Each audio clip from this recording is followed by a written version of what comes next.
Merci de votre fidélité à la Télé Pacifique. Au sommaire de cette nouvelle édition, l'administration Moïse Lafontaine n'ajustera pas le salaire des ouvriers des industries textiles. Le président de la République est formel là-dessus et dénonce la manipulation des ouvriers par certains secteurs. Jovenel Moïse, accompagné de Jacques Lafontaine, a visité vendredi les travaux de construction du nouveau parc industriel de Santo du Jour dans la commune de la Croix-des-Bouquets. Le ministre de l'Agriculture, Carmel André Béliard, dans le collimateur des parlementaires, plus précisément des députés, à cause de la situation des agriculteurs dans le département de l'Artibonite où les plantations sont envahies et détruites par les rats. La commission agriculture accorde un délai de 2 mois aux ministres concernés pour résoudre le problème. En guise de réponse aux appréhensions des parlementaires, le ministre Carmel André Béliard indique que la présence des rongeurs est constatée dans toutes les régions du pays. Le ministère des Finances profite du 10e de l'inspection générale des finances pour sensibiliser à l'importance de l'audit au sein de l'administration publique, pouvant contribuer à restaurer la crédibilité de l'État. Restez branchés, les détails, c'est tout de suite.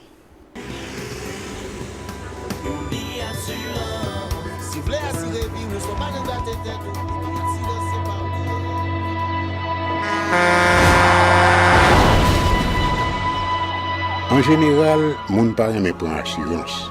Yo considéré que son l'argent rejeté. Et pourtant, l'argent assurance te doué dans budget ou à côté l'argent caille avec l'argent mangé. Li là pour les deux ou traverser un mauvais pas. Gardez tout à côté ou ouais comment gros problème qu'on entre sur monde sans attendre. Mandez Dieu pardon, ça qu'arrive au tout. Une assurance dit ou précaution pas capon. Les malheurs arrivés, les faux amis flair à saison a fait comme si on pas de jambe connaît. Une assurance après rétaver au pour le dire continuer vivre la vie quitter ce course là dans main nous. Une assurance. Vivez en toute assurance. Si vous nous rejoignez en ce moment, vous êtes sur la Télé Pacifique, vous suivez le journal. Le président de la République, Jovenel Moïse, accompagné du chef du gouvernement, Jacques Lafontaine, a visité vendredi les travaux de construction du nouveau parc industriel de Santo du Jour de la commune de la Croix-des-Bouquets. Prenant la parole à cette occasion, le chef de l'État a salué la démarche des membres de l'Association des industries d'Haïti, ADI, qui selon lui favorise le développement du pays. Le chef de l'État a promis d'accompagner le secteur privé dans la mise en œuvre de certains projets permettant de créer de nouveaux emplois dans le pays. Les déclarations de Jovenel Moïse recueillies par Mario Silva et David Mercieuse. Monsieur Aped est en train d'investir de l'argent que sa famille n'en a pas. Dans un pays extrêmement fragile, où il y a un problème d'attitude dans le pays, vous êtes à Santo 19. Vous êtes en train de construire des plus grands parcs industriels privés du pays, ici. Il y a 125, là où se trouve l'usine Famosa. Rendre possible un secteur privé fort. Un entrepreneur n'a pas besoin d'être l'ami du président de la République, ni d'être du même parti politique que le président de la République. Un entrepreneur qui veut investir dans le pays, l'État a l'obligation et la responsabilité de faciliter l'investissement. C'est pour ça ce matin, il y a le CFI qui est là, la direction des zones franches qui est là, pour dire aux entrepreneurs haïtiens et étrangers qui sont en train d'investir dans ce secteur que l'État est...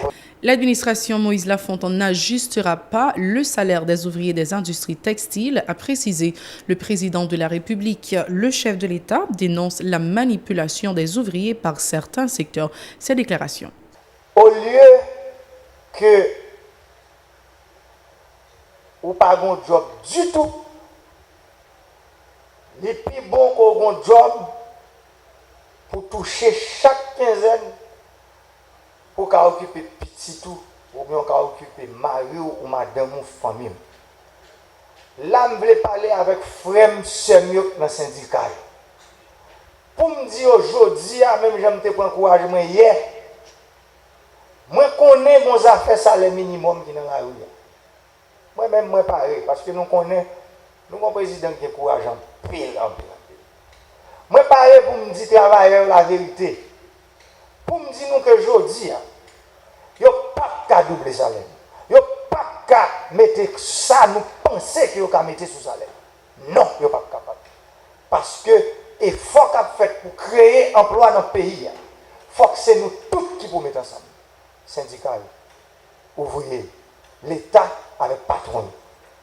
Ce n'est pas dans le gourmet, dans le crasé factory qui travaille pour mettre les gens dans la rue pour faire manifestation que nous avons construit le pays. De son côté, le responsable de la zone franche, Santo Dujour, a fait savoir que le nouveau parc industriel permettra d'octroyer environ 10 000 emplois dans le pays. Selon André Aped, la nouvelle zone franche de la commune de la Croix-des-Bouquets contribuera à la création de richesses dans le pays ainsi qu'à l'augmentation de la croissance économique du pays. Ces propos au micro de Mario Sylvain et David Mercieuse. Nos familles ont investi dans l'aménagement de la construction de 2 zones franches. L'une sur la route de l'aéroport avec l'aide de la Banque nationale de crédit et l'autre ici à Santo Dujour avec l'aide de la Sogebank. Ce n'est pas une chose facile chez nous d'investir autant d'argent dans un secteur aussi complexe et aussi fragile. Quand le projet de Santo Dujour sera à maturité, il emploiera au moins 10 000 concitoyens et concitoyennes, mais surtout, il coûtera près de 34 millions de dollars et il contribuera à près de 250 millions de dollars d'exportation par année, ce qui représentera, à partir de l'activité de ses clients, ce qui représentera le quart de ce qu'Haïti exportait l'année dernière de toutes les exportations haïtiennes. Parce que nous étions à 40, 45 et à un peu plus d'1 milliard de dollars d'exportation, 250 millions, c'est le quart des exportations d'Haïti pour une petite zone franche comme ça. La synergie des institutions de contrôle, un facteur incontournable de l'amélioration dans la gestion publique. Ce thème était au centre d'un colloque organisé vendredi à Port-au-Prince pour marquer le 10e anniversaire de fonctionnement de l'Inspection générale des finances. Dans son discours, le ministre de l'Économie et des Finances a salué le travail réalisé par l'IGF depuis son existence. Jude Alix Patrice Salomon en a profité pour rappeler que le contrôle de la gouvernance permet d'améliorer et mieux contrôler la gestion au sein des institutions publiques. On l'écoute. Le contrôle de la gouvernance doit se reposer au moins sur 3 facteurs indispensables à l'amélioration de la gestion publique et comme l'évoque avec beaucoup plus de justesse le thème du colloque. En fait, ce renforcement, comme je le dis, doit reposer sur 3 facteurs. Premièrement, le renforcement des institutions de contrôle et des approches de contrôle. La synergie des institutions de contrôle et la synergie des différents contrôles, et enfin la mise en place de structures d'audit interne au sein même des administrations publiques pour qu'ils puissent se trouver au plus près des actions des différentes administrations. Il faut bien comprendre que cette problématique de contrôle est tellement essentielle qu'on se doit, comme on l'avait souligné antérieurement, de l'intégrer à l'ensemble des filières. Parce que quelle que soit sa spécialisation, il faudra être sensible à la nécessité du contrôle et de l'amélioration de la gouvernance publique.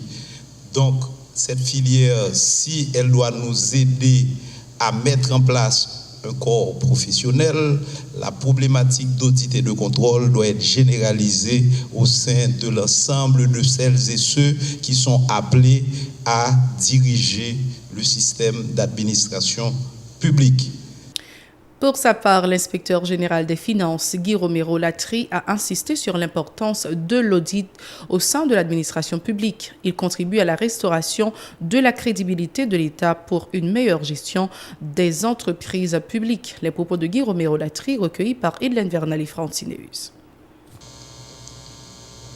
Les enjeux, nous voulons contribuer à la restauration de la crédibilité de l'État.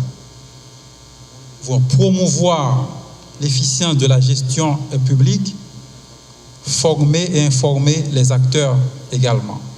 Parce que la pédagogie, c'est ce que nous avons usé durant les premières années de l'IGF. Les gens n'étaient pas habitués au contrôle. Dès qu'on entend audit, on pense à des traqueurs de fraude. Mais l'audit, c'est plus que ça. L'audit, c'est l'accompagnement. Évidemment, nous, en tant qu'IGF, chemin faisant, si nous tombons sur des cas présumés de fraude, nous acheminons ces dossiers, nous argumentons évidemment, et nous acheminons ces dossiers aux entités comme l'ULCC et qui s'en occupent. Mais la recherche fondamentale de l'IGF, c'est l'accompagnement. Donc, comme menace pour le métier d'audit et de contrôle, il y a l'opposition systématique des acteurs de la gouvernance, parce qu'ils ne comprennent pas ce qu'est l'audit, ce qu'est le contrôle. Donc, il y a souvent une opposition systématique. Le ministre de l'Agriculture, des Ressources naturelles et du Développement rural, Carmel André Billiard, est dans le collimateur des parlementaires, plus précisément des députés, à cause de la situation des agriculteurs dans le département de l'Artibonite, où les plantations sont envahies et détruites par les rats.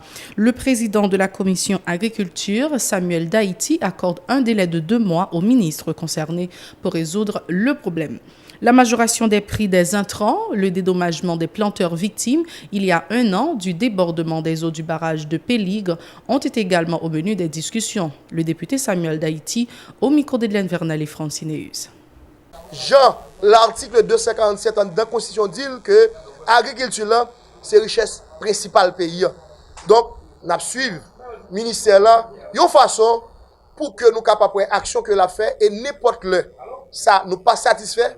Nous pas éviter encore. Laisse ça n'a convoqué ou bien n'a interpellé pour que les capables arriver by explication et si nous pas satisfait et laisse ça monsieur certain nous compte ça qui va passer. Le député de Verrette, Girard Paul Lorméus, n'a pas caché sa déception suite à cette rencontre, indiquant que le ministre de l'Agriculture n'a annoncé aucune action concrète pour lutter contre la présence des rongeurs dans le département de l'Artibonite. Ces déclarations au micro d'Info Pacifique. Engrais qui subventionné paysans te doué joindre à 900 gouttes pour les paysans acheter engrais à 320-350 $. Et le ministre dit moun qui responsable pas la jodia pour te nous toute information. Ensuite, nous avons paysans victimes de l'eau que Péligre lagué et ça fait plus de 1 an. Et puis depuis 1 an, c'est que c'est Kounia qui a une commission qui va monter maintenant pour regarder comment ils sont capables d'accompagner les gens. Et ensuite, le ministre va dire clairement, sous question rat qui cap manger les gens dans la vallée de la Tibonite et qui leur même exactement dératisation a commencé dans la vallée de la Tibonite. Par rapport à l'ensemble de réponses à une bagarre, nous disons que nous va tout à fait satisfaits de la rencontre avec le ministre aujourd'hui. Autre point en guise de réponse aux appréhensions des parlementaires, le ministre Carmel André Billiard a indiqué que la présence des rongeurs est constatée dans toutes les régions du pays. Il a exprimé son désaccord avec les parlementaires sur l'évaluation de la situation du secteur agricole dans le département de l'Artibonite. Ces propos recueillis par Edlène Vernal et Francineus. Il y a une variété de durée par la NATCOM, ensuite dégâts causés par les rats, que nous considérons comme un fléau national. Vraiment, discussion assez productive. Nous sommes conscients d'une série de remarques que la commission fait. Nous répondons à toutes les questions. Bien question, nous acceptons les gens qui posent des problèmes. Bien ça tout, nous disons qu'il y a une exagération dans l'appréciation des résultats. Et nous faisons comprendre que le ministère n'a pas jamais absent. Il est toujours présent, même surtout au niveau de la vallée de l'Artibonite. Merci d'avoir été des nôtres. C'est la fin de ce journal. Excellent week-end à tous.